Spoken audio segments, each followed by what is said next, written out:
une petite idée de qu'est-ce que Dieu ne fait pas pour, eh bien, encourager chacun de nous, pour montrer, eh bien, ce qui s'est passé.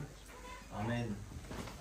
On a eu beaucoup de bons témoignages, des gens qui ont rendu témoignage, et que certaines personnes qui n'avaient pas l'habitude de lire le message, même croyant ce message, mais quand ils ont commencé à regarder les témoignages comme ça, ils ont eu la foi et ont commencé à, eh bien, prendre plus le temps à lire le message. Nous allons commencer avec prendre Ézéchiel 36. Ézéchiel chapitre 36, verset 26.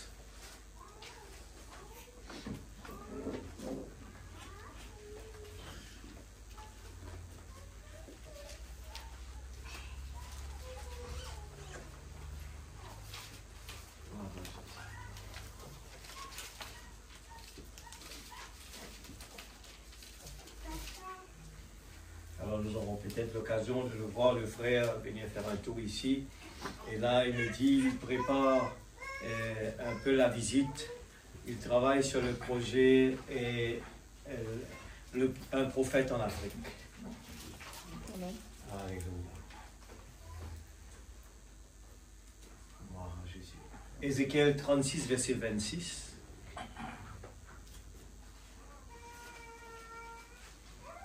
Nous lisons. Je vous donnerai un nouveau cœur. Amen. Et je mettrai en vous un esprit nouveau. J'ôterai de votre corps le cœur de pierre et je vous donnerai un cœur de chair. Amen. Je mettrai mon esprit en vous et je ferai en sorte que vous suiviez mes ordonnances et que vous observiez et pratiquiez mes lois. Amen. Vous habiterez le pays que j'ai donné à vos pères, vous serez mon peuple et je serai votre Dieu. Amen. Je vous délivrerai de toutes vos souillures, j'appellerai le blé et je le multiplierai, je ne vous enverrai plus la famine. Je multiplierai les fruits des arbres et le produit des champs, afin que vous n'ayez plus l'opprobre de la famille, mais parmi les nations. Alors vous vous souviendrez de votre conduite qui était mauvaise et de vos actions qui n'étaient pas bonnes. Vous vous prendrez vous-même en dégoût à cause de vos iniquités et de vos abominations. Ce n'est pas à cause de vous que j'agis de la sorte, dit le Seigneur l'Éternel. Sachez-le, ayez honte et rougissez de votre conduite, maison d'Israël. Ainsi parle le Seigneur l'Éternel, le jour où je vous purifierai de toutes vos iniquités, je peuplerai les villes et les ruines seront relevées. La terre dévastée sera cultivée, tandis qu'elle était déserte aux yeux de toutes les passants. Et l'on dira, cette terre dévastée est devenue comme un jardin d'Éden. Et ces villes ruinées, désertes et abattues sont fortifiées et habitées. Et les nations qui resteront autour de vous sauront que moi, l'Éternel, je rebâtis ce qui était abattu et planté ce qui était dévasté. Moi, l'Éternel, j'ai parlé et j'agirai. Ainsi parle le Seigneur l'Éternel. Voici encore sur quoi je me laisserai fléchir par la maison d'Israël. Voici ce que je ferai pour eux. Je multiplierai les hommes comme un troupeau. Les villes en ruine seront remplies de troupeaux d'hommes, pareils aux troupeaux consacrés. Aux troupeaux qu'on amène à Jérusalem pendant ces fêtes solennelles, et ils sauront que je suis l'Éternel. Que Dieu bénisse sa parole, nous capables avec nous assis, la présence de Dieu. Amen. Gloire à Jésus. Alléluia. Alors soyez attentifs ce soir. Je vous dis, c'est important. J'ai pris un peu la prédication de pourquoi beaucoup de chrétiens trouvent-ils si difficile de mener la vie chrétienne. Pourquoi beaucoup de chrétiennes trouvent-ils si difficile de mener la vie chrétienne? Et le titre de ce message va être « Le ressort moteur, c'est un esprit nouveau ». le ressort moteur, c'est un esprit nouveau. Amen. Alléluia. Merci Seigneur. Pourquoi les gens, ils trouvent si difficile de vivre une vie chrétienne? La parole nous parle des croyants si ballottés. Et les 2 semaines dernières, avant la convention, on a parlé de beaucoup sur le chemin resserré. Alors, ce sont des études, beaucoup pour aider chacun des croyants à vraiment rester en ligne avec la parole. Ce sont des choses importantes. Il y a des moments de réjouissance, des moments où on est content, mais les choses importantes, nous prenons l'exemple d'un athlète. C'est intéressant de voir le moment où on supporte un athlète sur le terrain. Il va courir, représenter un pays, on est content, il court pour nous, mais derrière ce jour-là, il y a tout un travail. Il y a tout un travail. Il y a la nourriture, le contrôle de la nourriture, il y a le côté physique, il y a beaucoup de choses à faire. Et cette personne, eh bien, ce sportif, il se consacre. Il ne vit pas comme tout le monde qui vit. Eh bien, il fait beaucoup d'efforts. Il ne s'amuse pas comme tout le monde. Il a des heures à rentrer à la maison. Il ne peut pas manger n'importe quoi. Mais c'est un travail qu'on appelle au niveau spirituel la consécration.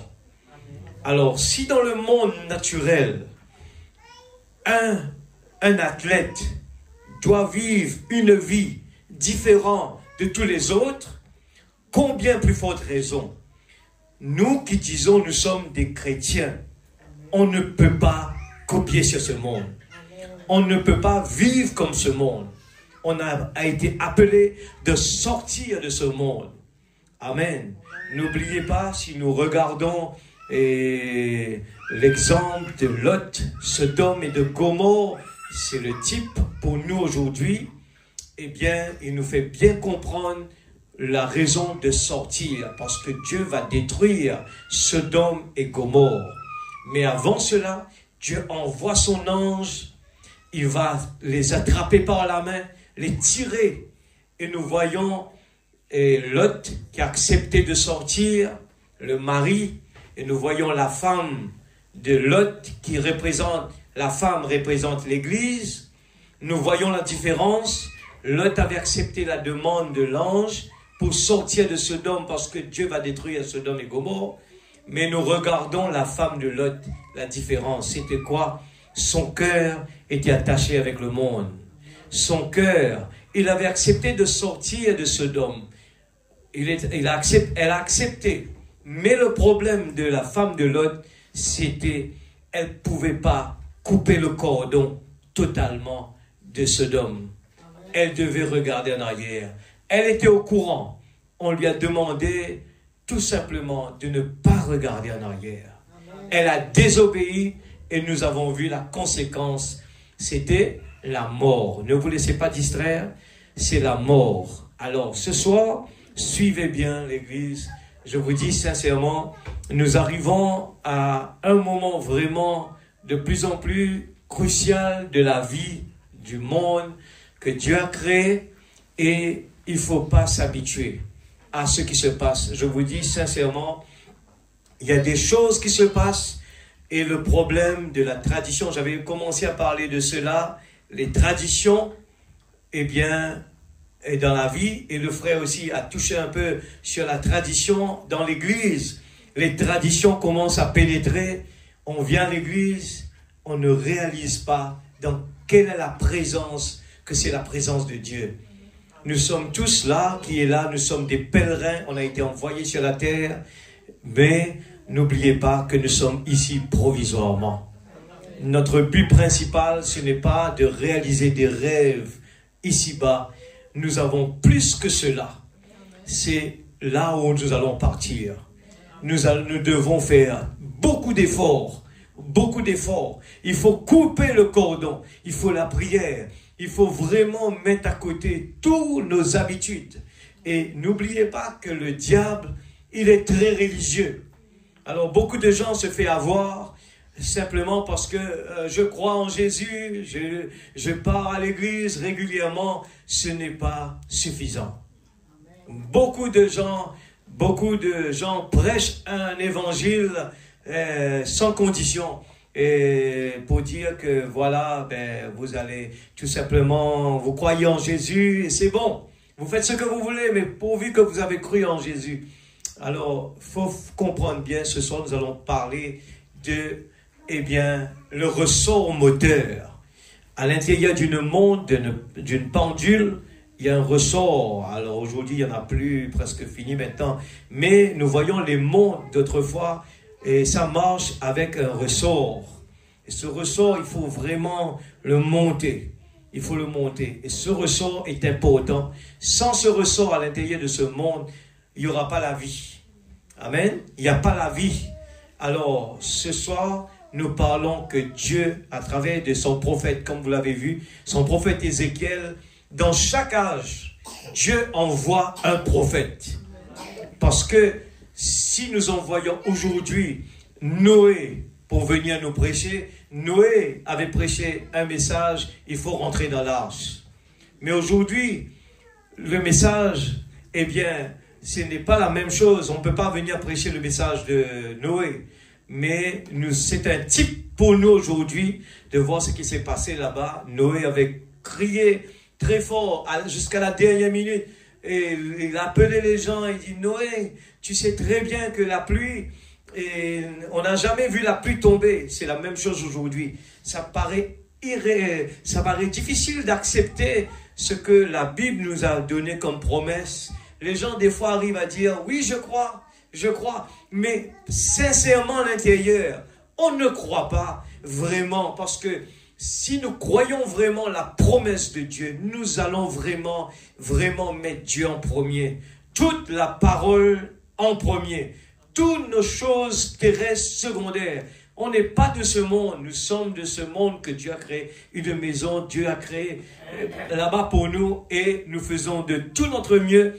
On n'est pas attiré par les distractions de ce monde. On n'est pas attiré pour, se faire joli pour que les gens voient, mais ce que nous sommes vraiment bien dans notre peau de tous les jours, nous rendons grâce à Dieu de ce qui se passe. Nous avons des frères et des sœurs que Dieu nous a donnés, et Dieu nous a donné une mission.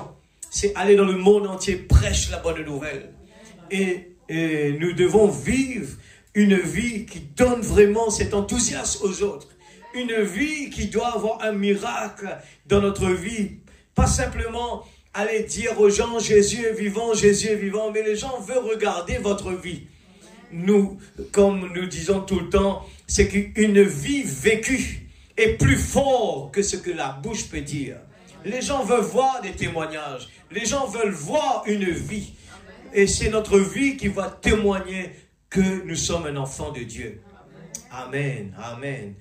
Je vous donnerai un cœur nouveau.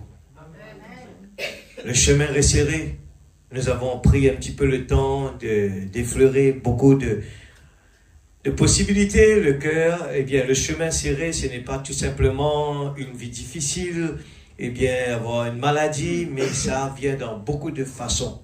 Venir à l'église, c'est un chemin assez difficile, parce que ce corps, il n'accepte pas la présence de Dieu, il est fatigué quand il vient là. Mettez votre corps devant une télévision. Il peut passer toute la nuit et toute la journée. Mettez votre corps devant YouTube. Il peut passer toute la journée sans déjeuner. Il n'a pas faim. Mais venez dans la présence de Dieu, vous allez voir. Il va regarder sa montre. Il est impatient. Pasteur, vous parlez trop beaucoup. Mais si vraiment il y a la semence en nous, nous aimons écouter la parole de Dieu. Nous aimons louer le Seigneur. Nous aimons être en communion avec nos frères et nos sœurs parce que nous savons que notre Créateur, il est présent. Amen. Amen. Dieu a permis que dans ces derniers temps, nous pouvons voir le surnaturel confirmé de nos yeux. Et ce soir, nous avons écouté un peu le témoignage extraordinaire. C'est un parmi, il y en a beaucoup, des morts qui sont ressuscités. Ça a été arrivé dans les années 1900. Eh bien, nous avons entendu et vécu, eh bien, entendu des choses extraordinaires qui nous prouvent que Dieu est toujours le même hier, aujourd'hui, éternellement. Amen. Alors, nous avons vu le chemin difficile. Je disais que en venant dans la présence de Dieu, ça va être des façons. Des fois, on est démotivé, on n'est pas vraiment, on ne sent pas cet enthousiasme. Et c'est là qu'il faut prier. C'est là qu'il faut combattre l'Église.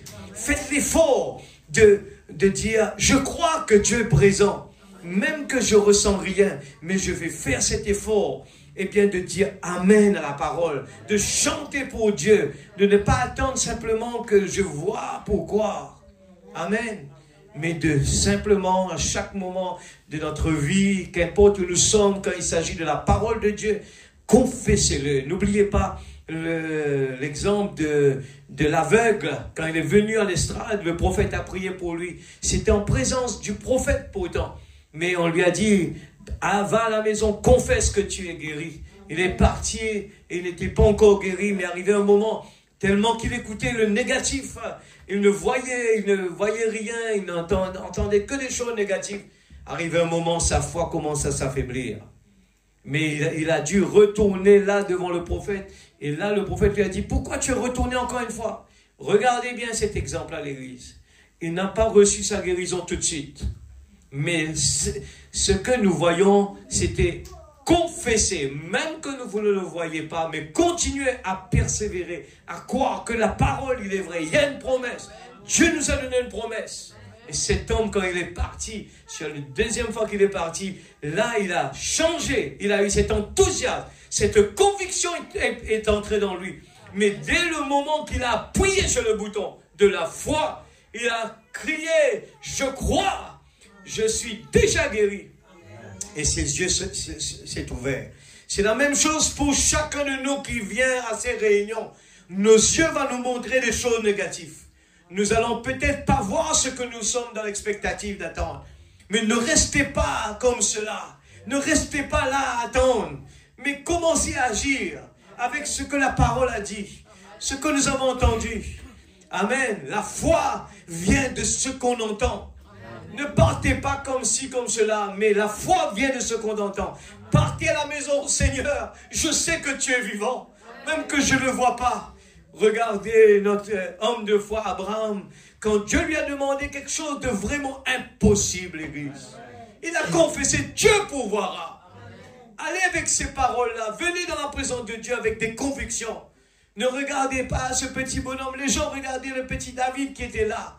Mais David, tu es un berger, tu ne connais rien à la guerre. Il était petit, il était un enfant. Mais ne regardez pas cela. Regardez à la parole. Dieu l'a dit. Continuez à confesser. Dieu l'a dit. Qu'importe où on va vous mettre, mais Dieu l'a dit, je continue à le faire. Alléluia, merci Seigneur. Alléluia, merci Seigneur. Frère Branham dit dans beaucoup de chrétiens trouvent, pourquoi des chrétiens trouvent-ils si difficile de mener une vie chrétienne? Alors, je prends l'exemple, il nous dit, nous sommes reconnaissants de ce que vous êtes venus cet après-midi et nous sentons que d'une manière ou d'une autre, nous n'arrivons simplement pas à recevoir assez de Dieu. Eh bien, il y a quelque chose au sujet de l'évangile et de la parole de Dieu qui fait que nous ne semblons simplement pas pouvoir en recevoir assez. Je crois que vous pouvez. Des fois, vous pouvez trop manger, vous pouvez boire assez d'eau froide et vous rendre malade. Mais je ne crois pas qu'un homme puisse jamais trop prier ou avoir trop d'amour de Dieu dans son cœur. C'est là juste une chose dont on ne semble pas avoir assez et dont on ne se rassasie pas. J'ai appris que quand nous mangeons, si nous sommes habitués à manger des petites portions, notre estomac se rétrécit en conséquence. Et si nous mangeons beaucoup, notre estomac s'étire en conséquence. Et je pense que nous avons besoin d'un élargissement spirituel pour consommer beaucoup la parole. On ne peut se rassasier juste avec la lecture d'un petit verset de temps en temps à autre ou quelque chose de ce genre, mais en élargissant notre gastronomie spirituelle. Plus que nous allons puiser, il dit, heureux l'homme qui trouve son plaisir dans la loi de l'Éternel, heureux qui la médite jour et nuit. Nous voyons ce monde alentour de nous, eh bien, il est dans le désespoir, beaucoup de problèmes, beaucoup de maladies, beaucoup de soucis, parce que les gens ont rejeté Dieu. Beaucoup de traditions. Hein. L'église est devenue une tradition. On va à l'église, c'est pour aller au ciel. Mais une vie vécue, quelque chose de sincère. Et l'église, c'est vivre avec Dieu, c'est plus qu'une relation amoureuse d'un garçon, d'une fille, qui ne peut pas s'en débarrasser, ne peut pas s'en passer.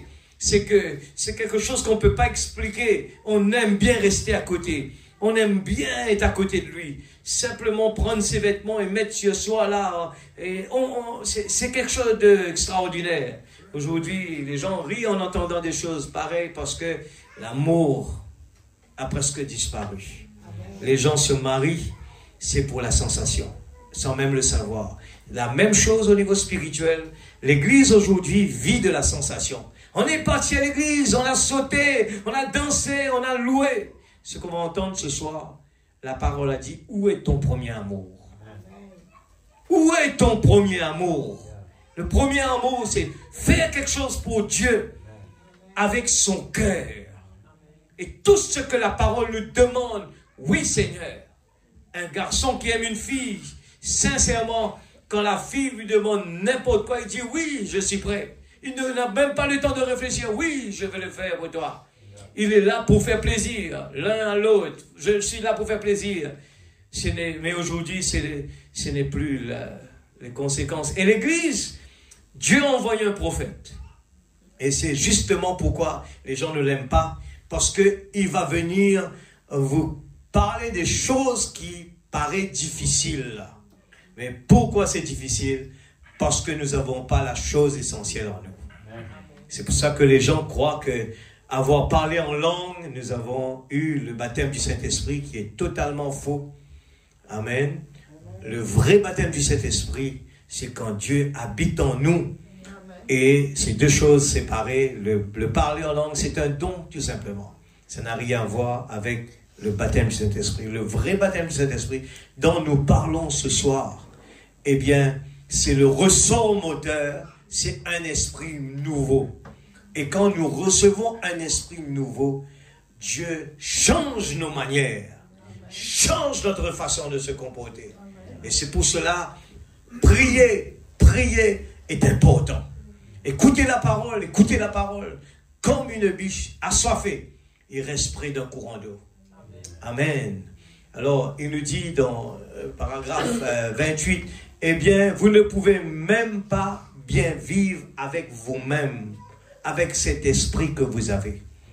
Quand nous venons à Dieu, eh bien, nous commençons par la nouvelle naissance et ensuite Dieu nous donne son esprit, ce qu'il a promis. Et cet esprit, l'esprit de Dieu, il prend le dessus sur le moi, ce corps pécheur, et nous change nos habitudes, il change ce que nous aimons. Amen. Et qui va gagner la bataille? Ce qu'on nourrit le plus. Et en se nourrissant de la parole, nous avons encore plus l'appétit de continuer et de continuer et de continuer. Amen. Alors, vous ne pouvez, il le dit, et avec Dieu vient changer, il nous donne cet esprit, l'esprit de Dieu. Il change cet esprit que nous avons en nous. Eh bien, vous ne pouvez pas vivre avec votre voisin. Vous ne pouvez pas vous associer avec le voisin du coin. Vous ne pouvez pas vous associer avec ces chrétiens. Eh bien, vous avez un esprit horrible. Il doit donc vous donner un esprit nouveau. Je vous donnerai un esprit nouveau. Un esprit nouveau. Suivez donc. Et je mettrai mon esprit en vous. Voilà la différence. Je mettrai mon esprit en vous. Et c'est ce qui semble si difficile. Vous allez à l'église et vous changez de conception. Vous savez quoi? Je pense que je dois fréquenter l'église. Alors vous rentrez chez vous et vous dites, alléluia, je l'ai. Non, non, non, vous ne l'avez pas eu. Puis vous allez à l'église et vous dites, oh, je pense que quelque chose s'est passé. Je ne vois plus les choses comme autrefois, alléluia. En quelques jours après, vous vous retrouvez exactement dans la même vieille ornière qu'autrefois. Qu'est-ce qui commence encore? Vous commencez avec le doute, le raisonnement et tout le reste. Eh bien maintenant, puisque le pasteur Intel a dit que ce n'était pas vrai, je ne crois pas que c'est vrai. Je le croirai simplement sur parole. Et je vous assure, je vais faire ceci et cela. Et vous vous retrouvez avec des hauts et des bas, un pied dedans, un pied dehors. Voyez, vous n'êtes simplement pas allé très loin. Amen. Alors, nous parlons. Un enfant de Dieu, il fait une expérience avec Dieu. Il doit aller creuser, aller dans la parole de la profondeur et vivre cette vie. Il faut que Dieu devienne réel. Et bien pour nous, quand nous parlons avec lui dans notre prière, il faut qu'il y ait quelqu'un devant nous. Amen. Alors, j'ai dit, où est-ce que je suis arrivé sur cette brochure, je vous le dis sincèrement. Eh bien, j'ai tout simplement, pendant que la sœur Christine jouait la brochure, la communion, ça a été prêché le 12 décembre 65, et le prophète disait tout simplement, et paragraphe 4, il dit, nous pouvons regarder partout et constater comment l'esprit humain est en train de quitter les gens. C'est le 65-12-12, la communion. Eh bien, paragraphe 4. Quand j'ai entendu ça, j'ai dit, je dois fouiller dessus. Ça, il y a quelque chose dedans. Le prophète dit que nous pouvons constater que l'esprit humain est en train de quitter les gens. Et j'ai dit, il y a un problème. Frère Branham dit, nous ne pouvons pas rester encore longtemps. Nous serions en plein asile de fous. Le monde entier y serait. C'est un prophète qui parle. Voyez, nous sommes au temps de la fin. Quand j'ai entendu ça, j'ai cherché dans la brochure, dites-moi encore plus sur l'esprit humain. C'est là que je suis arrivé dans cette brochure. Et je touche 2 brochures dedans seulement. Hein. L'agneau et la colombe. Et puis l'autre là, pourquoi les gens voient si difficile de vivre en tant que chrétien. Alors, quand il parle, c'est comme je disais là, l'amour dans les humains, garçons et filles, eh bien, ça perd sa valeur. Nous ne voyons pas le côté romantique qu'auparavant, c'était tout ça, c'est fini. Pourquoi? Dieu n'est plus là. Les gens sont arrivés à un moment où ils vont essayer. Dieu n'est pas là. Avant, c'était toujours Seigneur, aide-moi. Eh bien, l'amour, c'est Dieu qui donne l'amour. L'amour agapao, l'amour philéo, ça vient de lui. Alors, les gens veulent tout faire par soi-même. Ils veulent faire l'expérience par soi-même. C'est quoi? L'intelligence qui prend sa hauteur. Et les gens commencent à aller à faire des expériences, se marier. Eh bien, Dieu, on va voir plus tard, on va aller à l'église, on va voir si ça marche avant. Mais ça ne va pas marcher. Il faut mettre Dieu d'abord. Lui, il doit donner son aval. Quand lui donne sa bénédiction, ensuite, on va vers le gouvernement pour lui dire on veut se marier. Mais d'abord, c'est lui. Alors, pourquoi le prophète le parle, les gens, il a constaté, parce qu'il peut voir loin que les humains perdent leur esprit. On le constate alentour de nous. Le monde change. Les comportements des gens changent. Nous voyons la criminalité augmente. Nous voyons l'homosexualité qui monte. Nous voyons beaucoup de choses. En ce moment, dans tout le monde, nous voyons des manifestations. Il y a des problèmes partout, l'Église. Ici, on n'a pas vraiment... On ne le voit pas beaucoup, mais c'est là aussi. Mais dans le monde, si vous suivez bien l'actualité, c'est devenu terrible.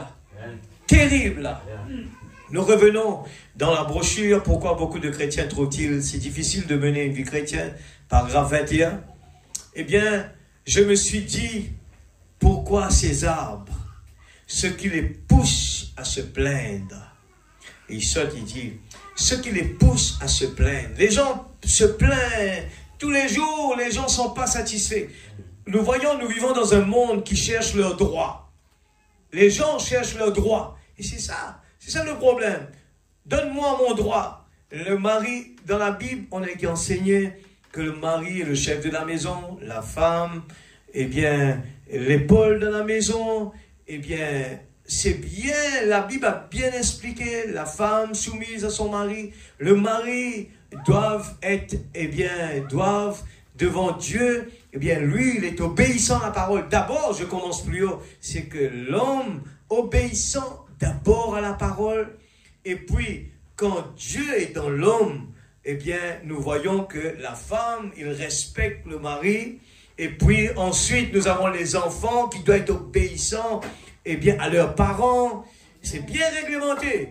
Et les parents, regardez bien, la promesse dedans, c'est que quand l'enfant, des fois nous prenons tout ça à la légère, quand nous voyons que la promesse derrière l'enfant, il dit, si l'enfant est obéissant à ses parents, sa vie devient plus longue.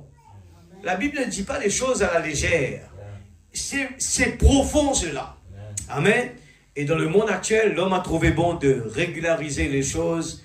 Et bien, tout de la même hauteur, eh bien, il n'y en a pas un plus l'autre que l'autre. Eh bien, la femme, l'égalité sociale.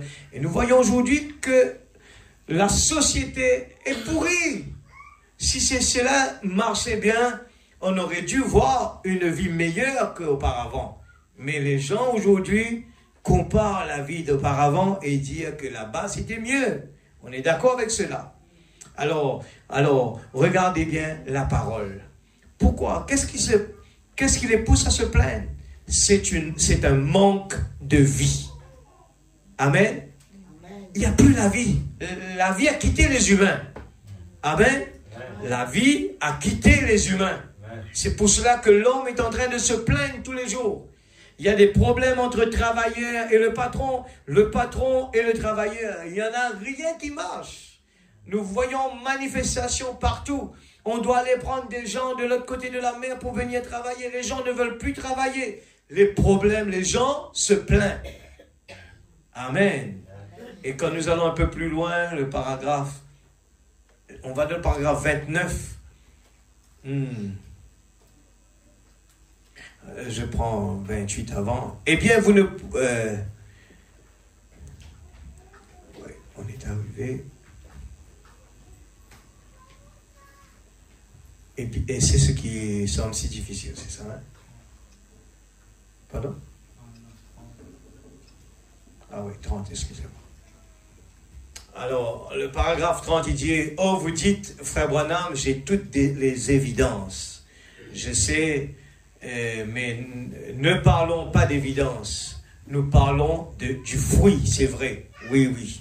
J'ai vu des païens crier. Je les ai vus parler en langue. Des païens. Je les ai vus poser un crayon qui écrit en langue inconnue. Et un sorcier se lève, lit cela, l'interprète. Et ce qu'il dit est la vérité. Si un homme peut parler en langue, si un homme peut crier, si un homme peut avoir des visions, si un homme peut faire l'une de ces choses sans l'amour divin, il est perdu. C'est vrai.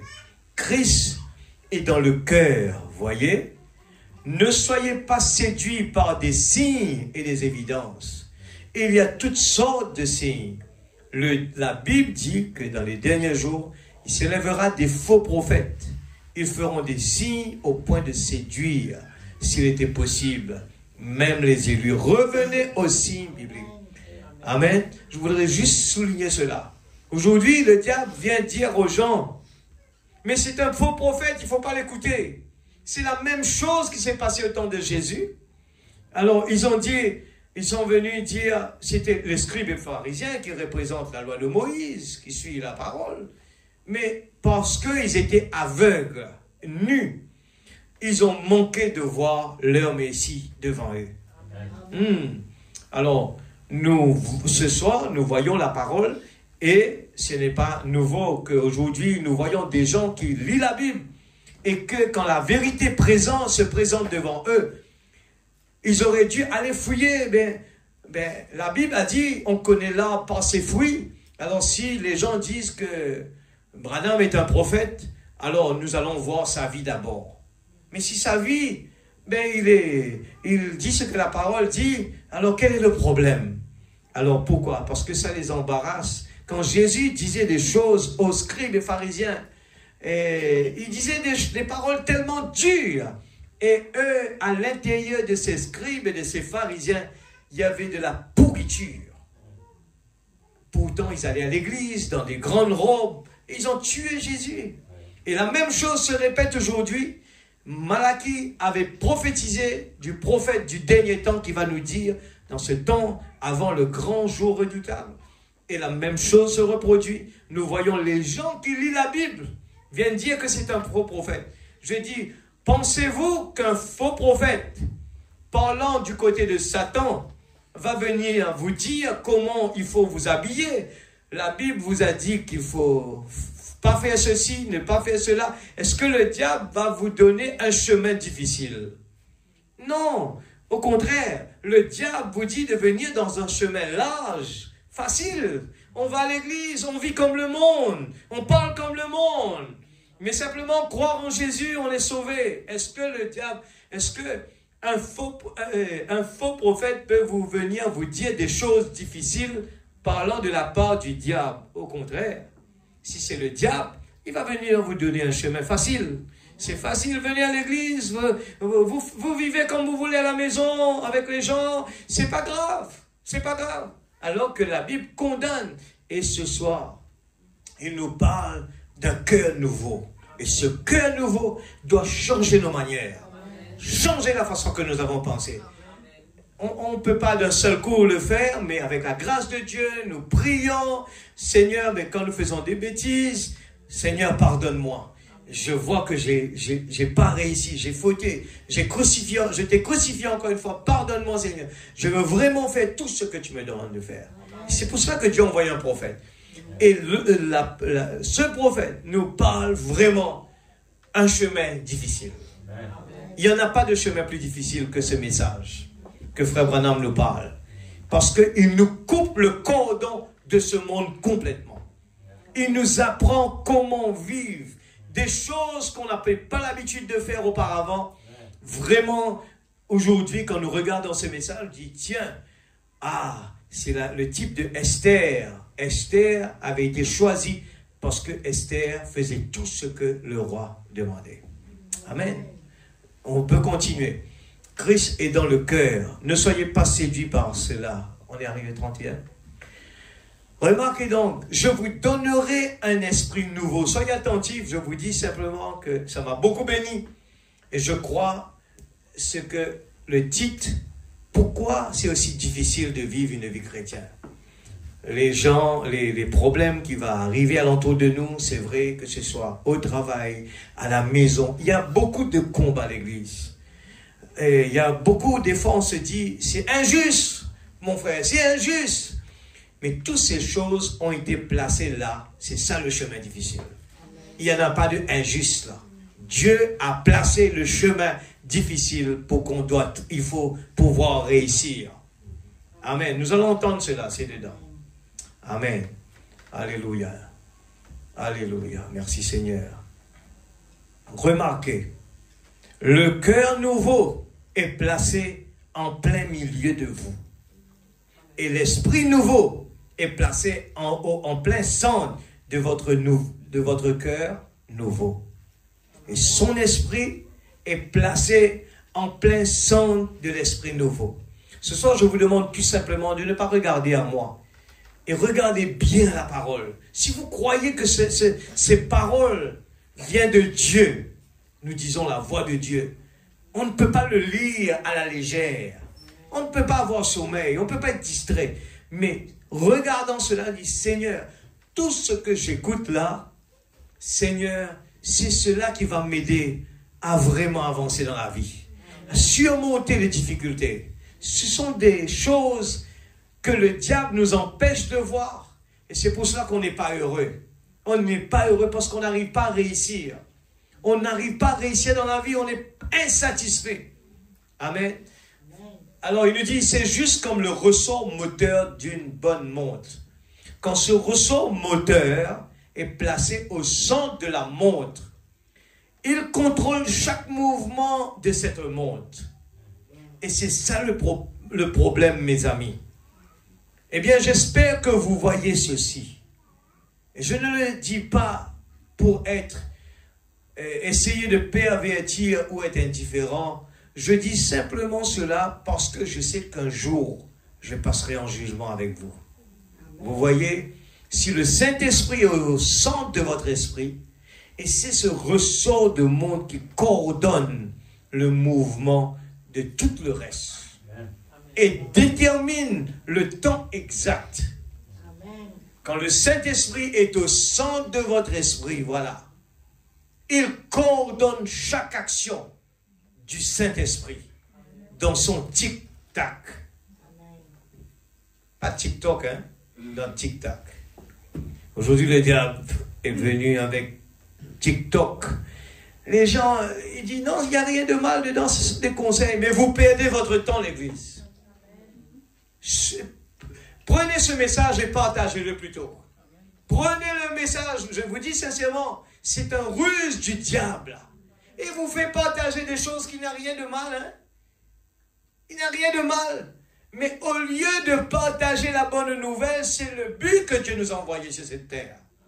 Dieu nous a mis sur cette terre pour être ses agents, son agent, aller prêcher la bonne nouvelle dans le monde entier, de vivre la parole, d'être un bon témoignage. Regarde mon serviteur Job. Alors, il ne faut pas penser que vivre comme un chrétien, on est en train de nous priver. Non, l'Église. C'est le mauvais esprit qui nous fait croire qu'on est en train de nous priver de tous les bénéfices, de toutes les choses de ce monde. On ne se prive pas. On n'est pas d'ici, nous. Nous, on vit dans la Nouvelle Jérusalem, pavée d'or, où on n'a pas de problème. Eh bien, les animaux, vous parlez avec le lion, Léo, comment ça va? Léo, vous pouvez le parler, vous pouvez le caresser. Mais dans ce monde, Léo va vous manger. Est-ce que c'est un monde que vous pouvez penser que vous allez voir la paix, la joie, le bonheur? Non. Laissez-moi vous dire. J'étais en train de juste lire là, avant de venir. Dans Zacharie 12, 9. Hein, c'est en haut complètement. Zacharie 12, 9. En ce jour-là, je m'efforcerai de détruire toutes les nations qui viendront contre Jérusalem. C'est ainsi dit le Seigneur. En ce jour-là, je m'efforcerai, pas juste dire comme ça, hein, je m'efforcerai de détruire toutes les nations qui viendront contre Jérusalem. Vous avez sûrement entendu, on vient juste de pousser la Palestine un peu plus haut. Et les gens, comme je viens de lire, perdent leur tête, l'Église. Il y a beaucoup, les gens disent, mais vous ne comprenez pas, vous êtes en train de pousser le mal devant. Faites attention. Même les gens qui sont dans le monde, ils savent que le monde va dans une mauvaise direction.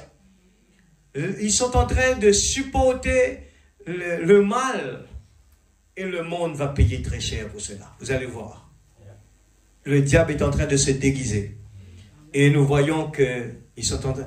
Et les gens disent, mais comment vous pouvez nommer un pays? Il n'a rien. Il n'a pas de gouvernement, il n'a pas une armée, il n'a pas de structure, il n'a rien. Mais parce que les gens sont devenus fous. Les gens... Le monde est fini, l'Église. Il nous faut courir.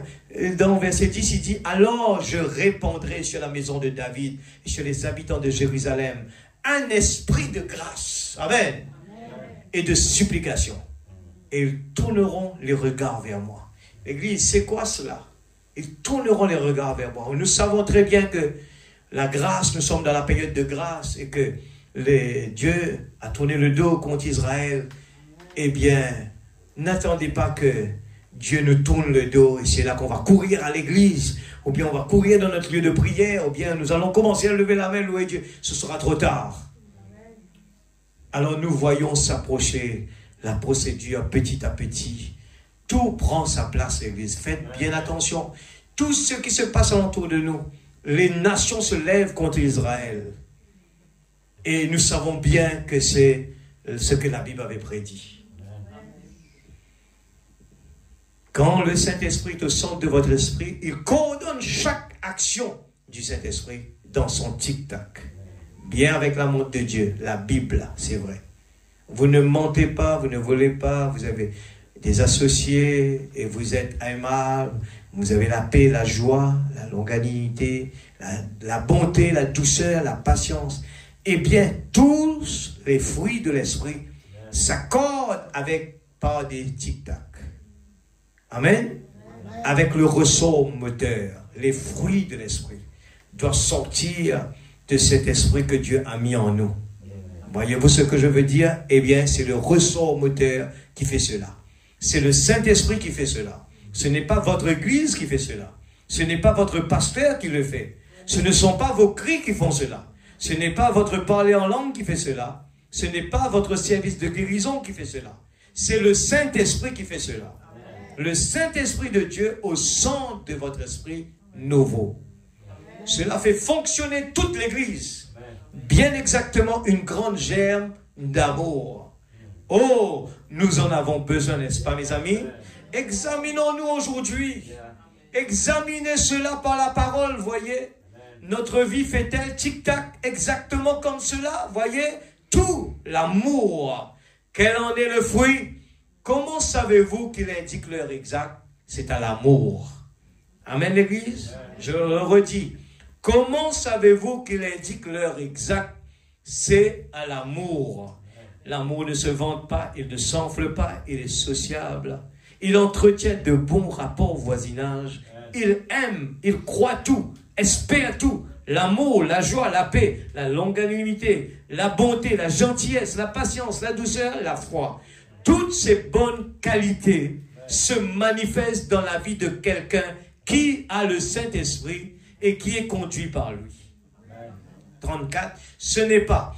Paul a dit, ce n'est pas moi qui vis, mais c'est Christ qui vit en moi. Amen. La vie que je mène maintenant, je ne la vis pas de moi-même. Amen. Je ne peux pas taper mon estomac, mais c'est Christ qui vit en moi. Amen. Ce que le monde est en train de voir. Et comment vous faites ça, frère? Comment vous faites ça? Vous êtes calme. Je ne vous vois pas, eh bien, paniquer quand vous entendez des mauvaises nouvelles. Eh bien, par contre, quand le Saint-Esprit n'est pas là, que vous n'avez pas encore ce nouveau esprit nouveau, dès qu'on entend une mauvaise nouvelle, les gens parlent de cela. Mais la parole nous dit, tenez-vous tranquille, sachez que je suis Dieu. La Bible nous le dit, quand vous voyez ces choses négatives arriver, levez votre tête parce que votre délivrance approche. Alors, quand les choses arrivent négativement, réjouissons-nous. Amen. Nous avons vu, eh bien, Shadrach, Meshach et Abednego, eh bien, quand le challenge était devant eux, le chemin difficile, eh bien, qu'est-ce qui s'est passé? Ils n'ont pas paniqué, ils n'ont pas crié, ils n'ont pas plaigné, mais au contraire, ils ont accepté, eh bien, de mettre la parole à l'épreuve. Ils croyaient dans la parole. Nous venons à l'église, nous ne voyons pas, on n'est pas satisfait ou quoi que ce soit. Mais croyons au moins dans la parole. La parole l'a dit. 2 ou 3 semblent en mon nom, je suis là. Alors, c'est ça le chemin difficile. C'est de croire qu'il est là, l'église. Et quand nous venons ici, le diable essaie de nous dire, tu ne vois pas, tu ne vois pas. Eh bien, on arrive ici, on commence à louer Dieu. Alléluia, amen, Seigneur. On est là, on est motivé, on veut vraiment faire quelque chose pour Dieu. Alléluia.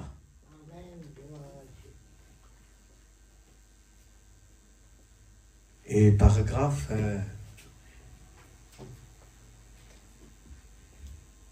voilà, Paul, c'est Christ qui vit en moi, amen. Alors, il est mort à toutes les choses du monde, afin que Christ, le ressort moteur de sa vie, conduise sa vie exactement. Exactement comme Dieu l'a décrit ici dans la Bible. Comprenez-vous ce que je veux dire, l'Église? Je veux juste partager. Moi aussi, c'est là. Je dis au fur et à mesure que je lis ce message, j'aime bien vraiment le comprendre et dire Amen à chaque parole. Je dis Seigneur, ce message, ce que je lis là, ce qui va me rendre heureux, ce qui va m'aider à ne pas voir les choses difficiles pour vivre, eh bien, même en pèlerinage sur cette terre, pendant que j'attends un beau jour le changement de ce corps, qu'importe les situations, mais je me réjouis. J'ai une bonne nouvelle, je me réjouis. J'ai une mauvaise nouvelle, je me réjouis quand même. C'est pourquoi nous nous discutons aujourd'hui. C'est pourquoi il y a des querelles et des tiraillements parmi nous. C'est pourquoi les assemblées ne peuvent pas croire avec les unitaires, ni avoir communion avec eux. C'est pourquoi les unitaires ne peuvent pas croire avec les assemblées. C'est pourquoi les méthodistes ne peuvent pas croire avec les baptistes. C'est pourquoi les presbytériens ne veulent croire avec aucun d'eux. C'est pourquoi il y a ces groupes, cette divergence, ces querelles, ces tiraillements, et tout ceci, cela ôte. Voulez-vous me dire que l'Église de Dieu vivant manquerait-il une telle chose? Vous voyez donc, nous nous sommes mis à regarder aux évidences plutôt qu'aux ressorts moteurs. Frère Branham dit, vous voyez, nous nous sommes mis à regarder aux évidences. Quand nous voyons l'Église tout feu, tout flamme, ah oui, il est là. Mais est-ce que Dieu change sa parole? Dieu n'a pas dit rien d'autre que quand 2 ou 3 assemblés en mon nom, je suis là. C'est tout. Il n'y avait pas plus de conditions que cela. Il est là. Mais ce sont notre incrédulité qui met une barrière entre nous et Dieu. Alors, nous sommes mis à regarder aux évidences plutôt qu'aux ressorts moteurs. Nous nous sommes mis à regarder au bon boîtier dans lequel il se trouve, à la grande église que nous avons, à la grande flèche qui se dresse sur elle, au bon habillement des nôtres, à la façon dont notre pasteur se tient là et dit Amen, comme un vœu se mourant des crampes. Nous avons toutes ces choses. Comme un veau, nous avons toutes ces choses dans notre église. Et nous avons laissé de côté le ressort moteur. Frère Branham dit, nous avons toutes ces choses dans notre église et nous avons laissé de côté le ressort moteur. Quand je parlerai les langues des hommes et des anges, quand j'aurai des dons jusqu'à déplacer les montagnes, quand j'aurai la compréhension de tous les mots, quand j'aurai toute la connaissance, je ne suis rien. Oh, je sens simplement, si seulement je pouvais avoir la connaissance ou quelque chose pour vous l'exprimer. À vous, mon peuple. Oh, peuple de notre Dieu. Ne laissez pas le ressort moteur, peu importe combien beau ça paraît, combien ça a l'air d'une montre. Si ce ressort moteur n'est pas là-dedans, cela n'indiquera jamais l'heure. Alléluia. Gloire. 36. Il n'est pas étonnant que nous n'arrivions pas à avoir de vraies réunions de guérison. Par quel fondement Dieu peut-il conduire ces gens sincères? Voici le fondement de Dieu. Aucun autre fondement ne peut être posé. Nous pouvons penser que nous posons un fondement, mais nous constatons que le ressort moteur n'est pas là. Eh bien, vous pouvez crier un peu à l'église, puis sortir dans la rue, et quelqu'un dit, savez-vous que vous êtes un saint exalté? Oh, cela cause de très grandes frictions. Quelqu'un a dit, eh bien, regardez, eh bien, je vous avais vu là l'autre soir, criant de nous dénouer vos cheveux. Eh bien, John, je pense que si c'est comme ça que vous allez vous y prendre, nous ferions tout aussi mieux de quitter ce groupe. Ça cause des frictions, voyez. Mais quand le ressort moteur est là-dedans, ça s'aligne avec l'amour. Et le joug devient léger et vous pouvez tout porter. Frère Branham veut juste parler de quand les gens commencent à nous critiquer, les gens ne sont pas d'accord avec nous. ou quoi que ce soit dans n'importe quel domaine, ça crée des frictions. Quand les gens disent quelque chose, vous avez raison, l'autre n'a pas raison, lui il a raison, l'autre n'a pas raison, eh bien ça crée des frictions. Eh bien il dit, mais quand le ressort moteur est là-dedans, ça s'aligne avec amour. Et qu'est-ce qu'il dit après? Et le joug devient léger et vous pouvez tout porter.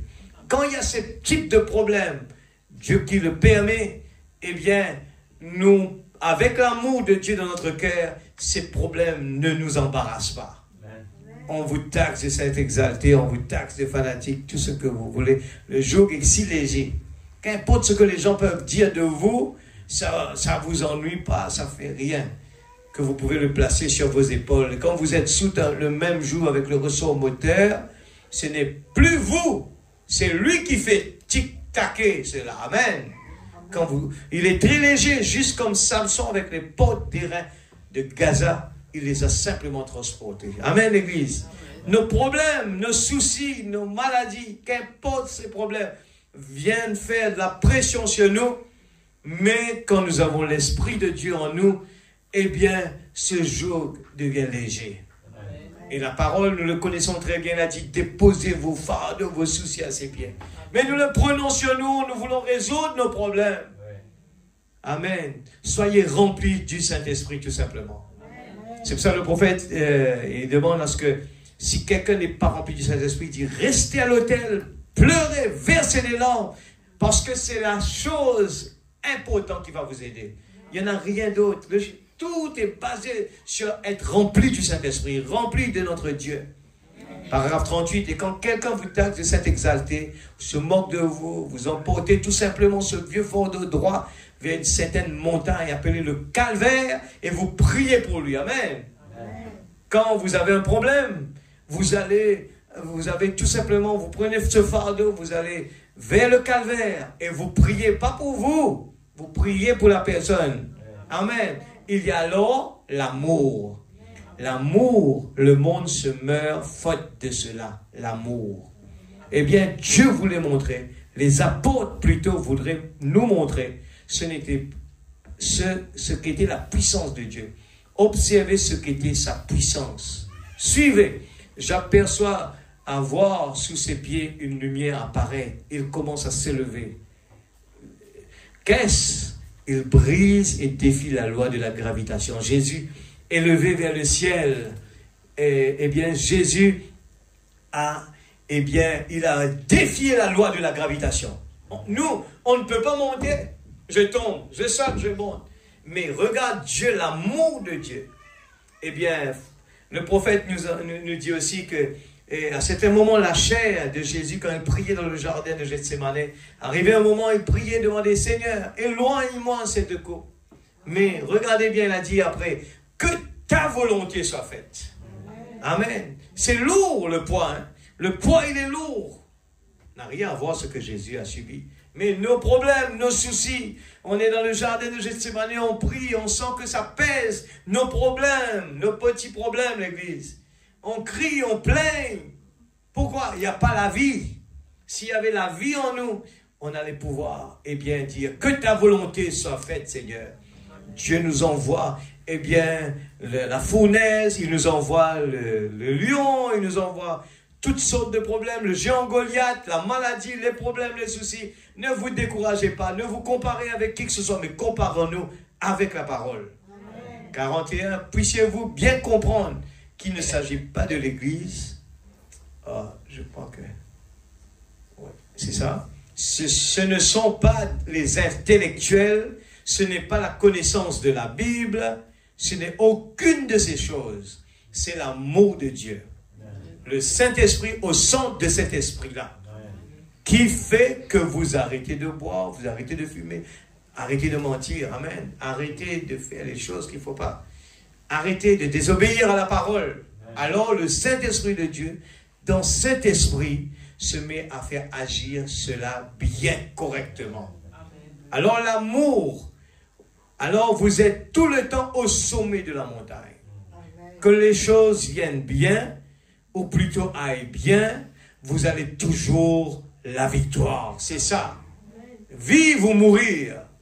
Amen. Le temps terminer, on allait rentrer un petit peu quand le prophète nous parle, eh bien, la vie, eh bien, Dieu l'a conçue comme cela. Il faut que quelqu'un meure pour que l'autre a la vie. Amen. Et il nous montre toujours que même Christ a dû mourir pour que nous avons la vie. Alors, dans même nos aliments, il faut que l'aliment meure pour que nous, on va se nourrir de cela. Dans la jungle, la loi de la nature, il faut que, eh bien, les animaux, le plus gros va manger le plus petit. Et c'est le cirque. Et même la science nous enseigne cela. Si on retient un parmi, ça peut débalancer toutes les choses. Alors, il y en a quelqu'un qui doit mourir pour que l'autre a la vie. Amen. Même nous, et le prophète nous parle que la mort commence à s'installer dans la vie de quelqu'un dans les environs de 23 ans, 25 ans. La mort commence à s'installer dans ce corps-là. Amen. Amen.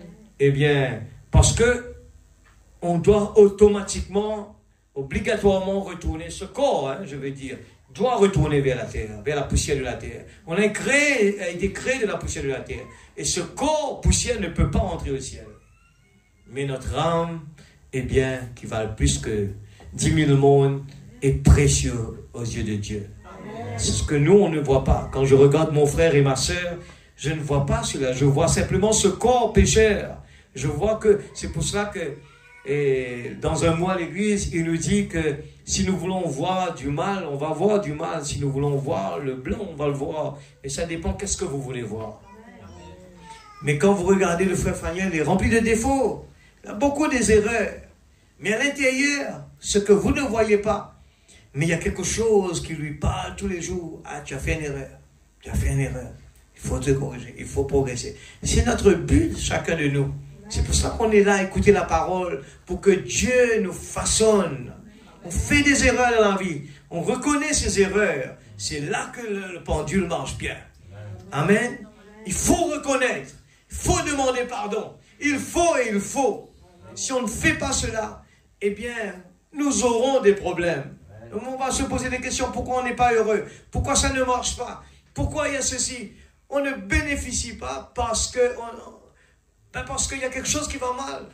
L'Esprit de Dieu n'est pas là-dedans. Il faut demander, Seigneur, aide-moi. Je reste sur mes genoux. Seigneur, aide-moi. Je veux vraiment être délivré de moi-même. Alléluia. Si, par la grâce de Dieu, nous allons continuer la semaine prochaine. Et nous allons prendre aussi l'agneau et la colombe. Amen. Je crois que vous connaissez bien cette brochure qui correspond bien avec ce qu'on est en train de parler. Regardez bien le puzzle, il est trop magnifique, l'Église. Tout ce qui se passe, il est magnifique. La vie est magnifique. Parce qu'on vit dans ce corps physique, on ne réalise pas. Ce corps physique, c'est le négatif, c'est la partie négative. Ce corps physique, c'est la partie négative. Il n'est pas là pour nous rendre heureux. Mais ce que Dieu a mis dans notre vie, nous pouvons perdre tout sur cette terre. Mais quand l'Esprit de Dieu est en nous, c'est la joie, la paix, le bonheur. Amen. Il nous parle même, vaut mieux une maison qui n'a rien, et bien où il y a la paix, qu'une maison remplie avec de la viande, mais où il n'y a pas de la paix. Amen. Ce que Dieu donne, il est extraordinaire. Cette paix, cette joie profonde, l'Église. Nous vivons, nous marchons sur la route, on peut dire bonjour à tout le monde, comment ça va?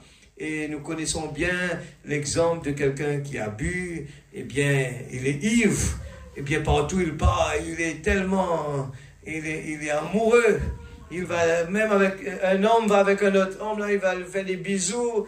Il parle parce qu'il a la joie dans son cœur. C'est temporaire, mais c'est un type, ça. C'est un type d'un vrai croyant qui est rempli du Saint-Esprit. Partout il part, il ne voit pas d'ennemis devant lui.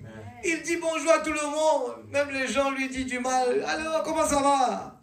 Il ne voit pas, il voit tout bien, il voit tout blanc. Tout est bon pour lui. Amen. C'est ça le Saint-Esprit est venu faire dans la vie des gens. Il voit tout est bon aujourd'hui. on est en train de construire, on a payé quelque chose très cher, la vie s'écrase. Ah, les gens commencent à aller, oh, à cause de toi, ça. Mais croyez-moi, quand vous avez le Saint-Esprit, on a perdu une vie, on va retourner un petit peu en arrière. Mais c'est quoi? C'est notre pèlerinage. On perd quoi? Rien. Parce que ce que nous, on possède, c'est là-bas. Ici, on n'a rien. On nous a donné toutes ces choses temporairement. On s'est réunis là dans une maison temporairement. Demain, on va laisser, on va partir. On va donner ça aux enfants. Les enfants vont donner aux autres. Mais c'est temporaire. Ce n'est pas à nous. Mais ce qui nous appartient, c'est la promesse de Dieu. Amen. Restons braqués dessus l'Église. Quand nous avons le Saint-Esprit, nous regardons la parole tous les jours, nous regardons la parole, et bien de temps en temps, il nous fait vraiment aller visiter le ciel. Il nous fait visiter sa présence. Nous allons voir cette terre où il n'y a pas de péché, il n'y a pas de maladie, il n'y a pas de problème. On se réjouit. Alléluia. Amen. Alléluia. J'avais préparé quelque chose pour... Ça n'a pas été encore traduit. Donnez-moi encore une petite minute, s'il vous plaît. J'ai tellement aimé. Regardez, pour vous faire partir avec ça, une petite cerise sur le gâteau. Mais ça n'a pas été encore traduit, même pas la voix, mais Elohim l'a préparé, il a placé le texte, mais on va écouter seulement le prophète parler en anglais, mais regardez le texte, je vais le lire en français toujours, comme ça vous entendez bien. C'est quelques minutes seulement. Ça a été tiré dans beaucoup de chrétiens, cette brochure-là. Il parle de l'aigle, là. Regardez, comme c'est magnifique. C'est nous, ça, hein? Nous allons voir cela. C'est nous, l'aigle. Alléluia. Merci, Seigneur. Gloire à Jésus. La prophétie est un don. C'est un don qui peut être sur quelqu'un. Et puis, sur un autre, dans une église locale. Et tous peuvent prophétiser l'un après l'autre. Mais un prophète, c'est un office de l'église. Pas un don dans l'église, mais un office de l'église. Un prophète. Ils sont ordonnés, prédestinés par la préscience de Dieu à être ce qu'ils sont. Ils naissent prophètes. On ne devient pas prophète, on est né prophète. Amen.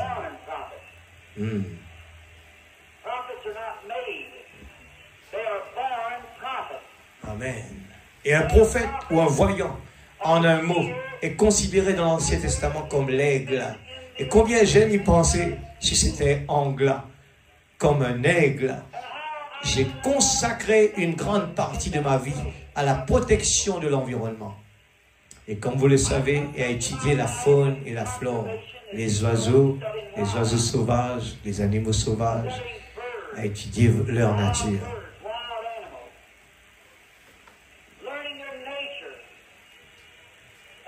J'ai découvert qu'un aigle est l'oiseau le plus intéressant, pratiquement que je connaisse, à part la colombe. L'aigle est un oiseau de proie.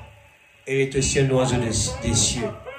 Une fois, je lisais un certain livre et il était décrit un spectacle horrible de voir un aigle dans une cage.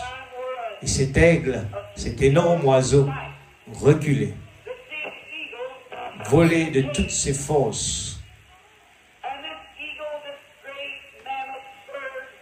et se cognait contre la cage. Juste pour y cogner la tête et retomber par terre. Pour regarder tout autour, il frappait ses grandes ailes contre cette cage. Une fois de plus.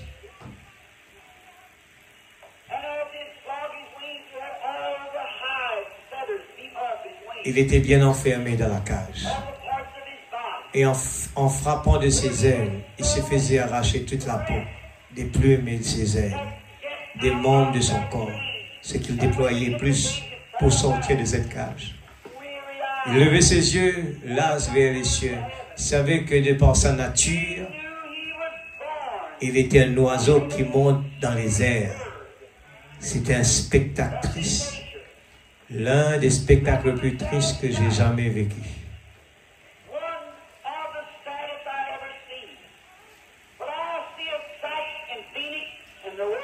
Mais je vois Phoenix et à travers le monde un spectacle qui est plus triste que celui-là. Je vois des hommes et des femmes qui sont nés pour être fils et des filles de Dieu, mais qui sont enfermés dans une cage par le diable. Et à les voir marcher dans les rues, épris de convoitise et de passion, enfermés dans une cage par le diable, alors qu'ils devraient être des véritables fils et filles de Dieu libres.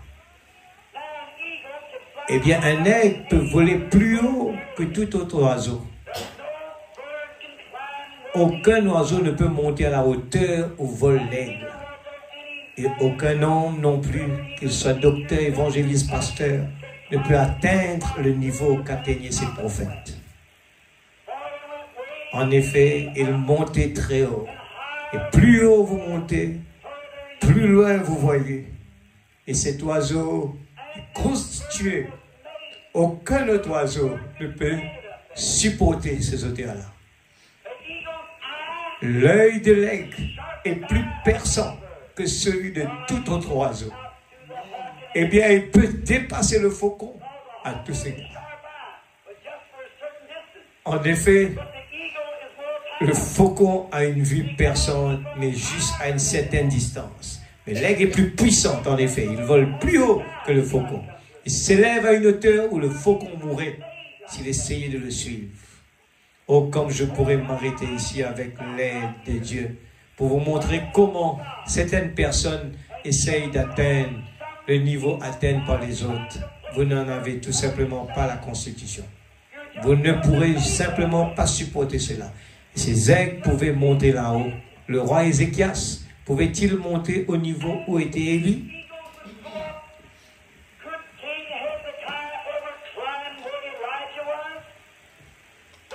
Bien qu'il fût le plus grand homme du royaume, le roi, mais quand il a tourné sa face contre le mur et a pleuré amèrement, Dieu a parlé à Ésaïe pour qu'il aille lui parler. Ésaïe pouvait monter au niveau où Ézéchias ne pouvait pas. Même si Ézéchias pouvait prononcer un seul mot ici sur terre comme un faucon. Ésaïe ne pouvait pas faire cela, mais Ésaïe pouvait atteindre les hauteurs qu'Ézéchias ne pouvait pas. Toutes ces choses sont faites à dessein. Ainsi, l'aigle de Dieu, Ézéchiel, était monté à un niveau où il pouvait voir quelques 15, 18, oui, 2500 ans en avance, voir des choses. Si vous arrivez à vous élever suffisamment au-dessus de la terre, vous pouvez voir la nuit. Amen. Au-dessus ce soir, vous pourrez voir la nuit. D'un côté et la lumière de l'autre. Vous pouvez donc voir le monde entier si vous arrivez à monter assez haut et que vos yeux peuvent se fixer dessus. Ainsi, Ézéchiel était monté si haut qu'il a vu notre jour l'aigle de Dieu. Il nous a annoncé ce qui arrivera en ce jour-ci.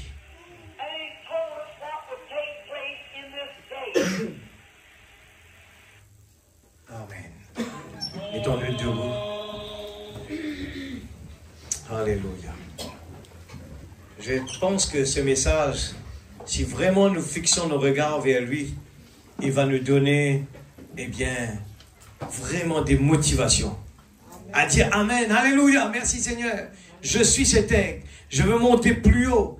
Satan nous a tenus dans des cages, à ne pas pouvoir vraiment laisser l'Esprit de Dieu agir en nous. Il nous met dans des cages. Il nous empêche l'Église. Il nous empêche de louer Dieu. Il nous empêche de croire qu'il est là. Il nous empêche de comprendre la parole. Il nous rend malheureux. Il nous empêche de prier à la maison. Il nous empêche de lire le message. Il nous empêche. Et on devient froide et lourd. On cherche des solutions. On cherche. Si seulement j'étais là-bas. Si seulement il était là. Si seulement. Mais Dieu nous l'a donné déjà, l'Église. Cessez d'écouter ces choses qui viennent nous dire qu'on ne peut pas voler très haut. Montez plus haut. Nous pouvons voir la terre, le soleil d'un côté et la nuit de l'autre côté. Ce soir, Dieu nous a donné un message extraordinaire. Ne restez pas là. Mais je vous dis, c'est tellement bon. C'est tellement extraordinaire. On va pouvoir vraiment venir à la présence de Dieu. On n'a pas besoin qu'un étranger soit là pour vraiment croire qu'il est là. Mais on peut être même à la maison et se réjouir. On peut être au travail et se réjouir. J'ai un message. Alléluia. On peut être partout, être heureux, motivé. Ah, je me sens tellement bien.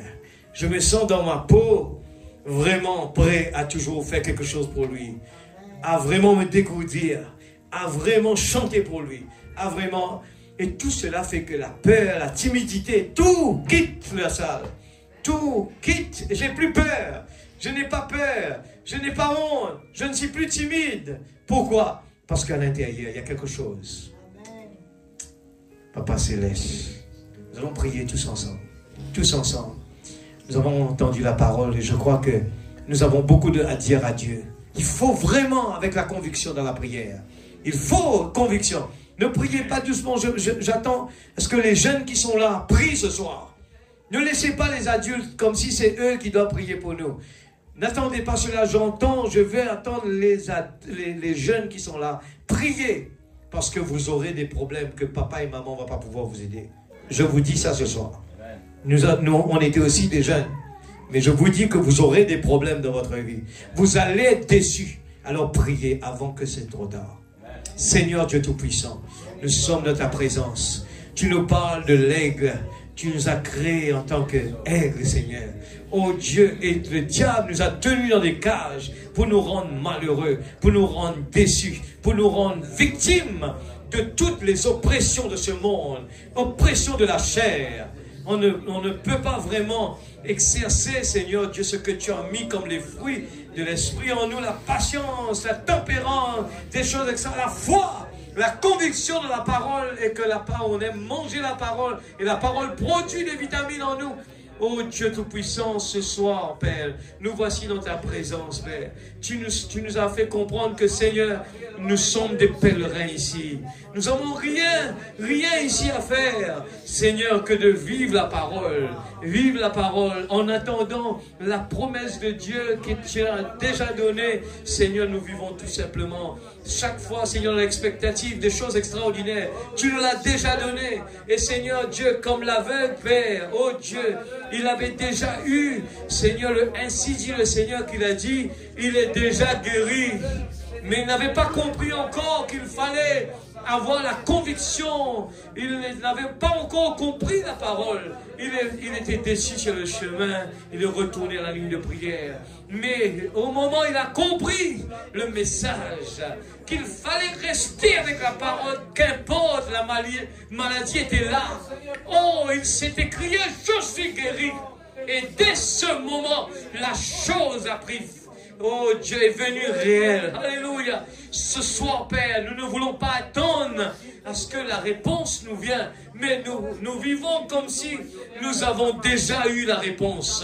Nous vivons, Seigneur, dans la joie chaque jour, dans la paix, dans l'harmonie. Oh Dieu, dans la communion fraternelle, nous vivons dedans comme si le ciel est sur la terre déjà. Oh Dieu, comme si nous sommes déjà là-bas. Et chaque fois que quelqu'un nous quitte pour aller rejoindre, Seigneur, pour aller là-bas, oh Dieu, nous prenons patience pour dire, oh, un beau jour ce sera ton tour, t'inquiète pas. Continue le chemin, oh Dieu, nous continuons le chemin. Je suis heureux, je chante mon bonheur. Oui Seigneur, je suis heureux, je chante mon bonheur. Ce n'est pas en recevant un cadeau que nous sommes heureux. Nous avons déjà eu le cadeau, le message de l'heure. C'est le plus grand cadeau que nous possédons. Et cela me donne la force, le courage. Tous les jours, je suis dans la joie. Je suis dans la joie quand on me tient dans la maison de l'Éternel. Alléluia, je suis heureux. Je chante mon bonheur. Oh Dieu Tout-Puissant, ouvre les yeux de tes enfants ce soir, afin que nous puissions voir dans l'invisible, Seigneur, tes anges sont là, à chanter tes merveilles, à te louer. Alléluia. Oh Dieu, comme Seigneur, ton prophète a prié pour son serviteur, ouvre les yeux de mon serviteur. Oh Dieu, il y avait les anges qui étaient déjà là. Oh Dieu Tout-Puissant, Seigneur, Dieu Tout-Puissant, Seigneur, ton prophète a prié pour que Billy Paul voie l'ange de Dieu qui était là. Et dans toutes ces réunions, l'ange était là, la guérison prenait place. Mais qui nous empêche aujourd'hui d'acquérir la guérison, d'acquérir la bénédiction de Dieu? Ce sont nos incrédulités. C'est ta parole qui nous le dit. Et c'est le Seigneur Dieu, oh ce soir, tu nous as donné ton Esprit Saint. Et nous voulons vivre comme ton Esprit Saint est en nous, Seigneur. Nous voulons confesser la parole, vivre la parole, et obéissant à la parole. Nous ne voulons pas vivre comme le monde. Nous voulons refuter ce que le diable nous offre comme cadeau empoisonné. Tous les cadeaux empoisonnés, nous voulons le refuser dans le nom de Jésus. Mais nous avons pris le chèque que tu as déjà signé et nous mettons le montant dessus. Nous mettons tout simplement le montant dessus. Nous mettons toute la maladie dessus. Nous mettons, Seigneur Dieu, la guérison dessus. Nous mettons tout ce que tu as promis. Seigneur Dieu Tout-Puissant, nous sommes les enfants les plus heureux du monde. Ce n'est pas l'argent, ce n'est pas la maison, les voitures qui nous rendent heureux, mais c'est Christ en nous. Alléluia. C'est toi, Père. Alléluia. Tu nous aides chaque jour à vivre dans la joie, vivre dans le bonheur, et à surmonter chaque difficulté, surmonter les moments difficiles. Qu'importe ce qui se passe, les gens ne nous aiment pas, les gens ne nous connaissent pas, ça ne nous inquiète pas, mais ce qu'on connaît, c'est que Jésus m'aime. Jésus m'aime, alléluia. Jésus t'aime, alléluia. Seigneur, ce soir, donne-nous la force pour la prière, donne-nous la conviction pour la prière. Donne-nous cela ce soir, la conviction de parler avec toi, de la conviction de parler avec quelqu'un qui est en face à face avec nous. Ça, c'est ta parole qui nous le dit, Seigneur. Tu n'es pas plus loin que notre main. Alors, qu'est-ce que j'attends pour te demander beaucoup ce soir? Alléluia. Tu ne nous as pas mis sur cette terre pour être des malheureux. Tu nous as parlé, Seigneur, heureux l'homme. Alléluia. Qui marche sur le conseil de Dieu. Alléluia. Oh Dieu Tout-Puissant, bénis tes enfants ce soir. Que ta parole puisse pénétrer âme, moelle et jointure. Réveille-nous, Seigneur. Nous ne voulons pas nous habituer à la religion. À la religion, moi je suis de tel, je suis de tel. Non, non, non, non, je suis de Dieu. Alléluia. Je suis fils et fille de Dieu. Alléluia. Je suis fils et fille de Dieu. Je ne suis pas de ce monde. Je suis de là-bas, Seigneur Dieu, là où j'ai été, Seigneur. Alléluia. Nous vivons, Seigneur Dieu, comme des fils et des filles de Dieu. Fiers, fiers. Oh Dieu, qu'importe les problèmes. Si, Seigneur, nous avons compris que cet homme qui était esclave, il vivait fièrement. Pourtant, il était un esclave. Mais il savait qu'il était le fils du roi. Il était un prince. À l'intérieur de lui, il était un prince. Même qu'il était, eh bien, il était un esclave. Seigneur, ce soir, nous ne voulons pas vivre en tant que quelqu'un qui a des problèmes. Nous ne voulons pas accepter cela. Nous ne voulons pas vivre pour que les gens puissent me regarder et dire qu'il a des problèmes. Mais je veux que les gens me regardent. Ils ont la conviction que je sers un Dieu qui est vivant. Oui, Seigneur, ma vie doit prouver que je sers un Dieu qui est vrai. Oui, Seigneur, ma vie, ma façon de vivre, ma façon de me comporter doit convaincre les voisins, doit convaincre les gens autour de moi que je sers un Dieu vivant, un Dieu qui est toujours le même hier, aujourd'hui, éternellement. Bénis tes enfants qui vont rentrer à la maison, tu les protèges, tu les gardes, Seigneur, que pendant la nuit, Seigneur Dieu, ton ange, ton Esprit Saint, Seigneur, puisse continuer à travailler ses cœurs. Oh Dieu, s'il te plaît, oh, dans le nom de Jésus-Christ, notre Sauveur bien-aimé, il n'y en a pas de hasard qu'on est là ce soir. Tu nous as permis d'écouter, Seigneur, ta parole, Père. Et nous savons que l'homme ne vivra pas de pain seulement, mais de toute parole qui sort de la bouche de Dieu. Protège-nous, Seigneur, que tes anges comportent de chaque moyen de transport. Que nous puissions emmener ta présence dans nos maisons, l'atmosphère spirituelle. Que nous puissions jouer ces bandes dans nos maisons, Seigneur, écoutez la voix de Dieu. Merci, Père, pour la grâce que tu nous as faite. Nous vivons dans le temps le plus merveilleux. Merci, Papa. Je te glorifie, je te loue ce soir. Je sais, Seigneur, s'il y en a des besoins dans cette salle, je te prie dans le nom de Jésus-Christ. Accorde-les, Seigneur, au nom de Jésus. Amen et Amen. Alléluia. Nous allons partir avec un chant. Nous avons, juste pour vous dire, ceux qui n'en ont pas dans leur famille, des tissus de prière, on a ici disponible. Alors faites votre demande, nous allons vous faire avoir. Il y en a disponible en ce moment, des tissus de prière. Vous savez bien qu'à l'époque des apôtres, eh bien, ils partaient avec des tissus de prière et les malades étaient guéris. Et nous croyons dans un Dieu qui guérit toujours. Amen. Que Dieu vous bénisse. Amen.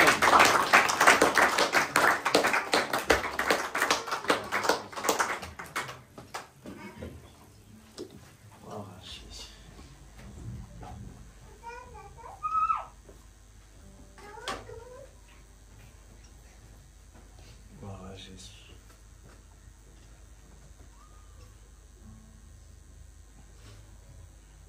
Le numéro 470.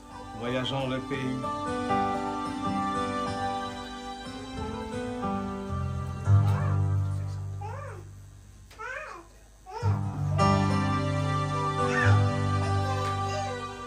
Voyageons dans le pays. Le chant.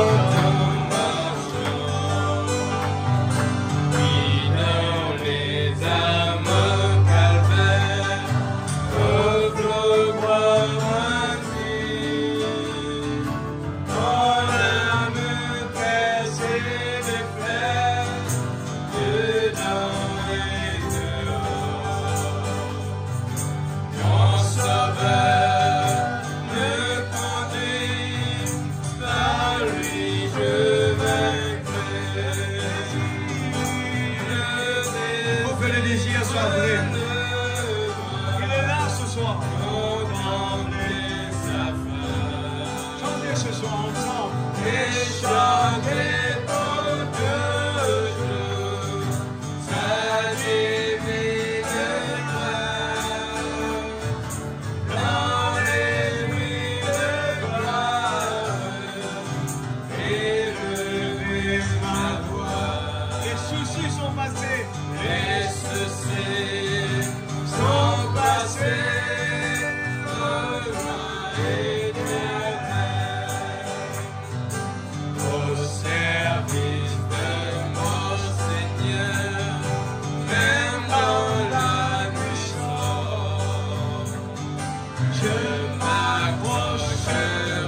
Que le nom de Dieu soit béni.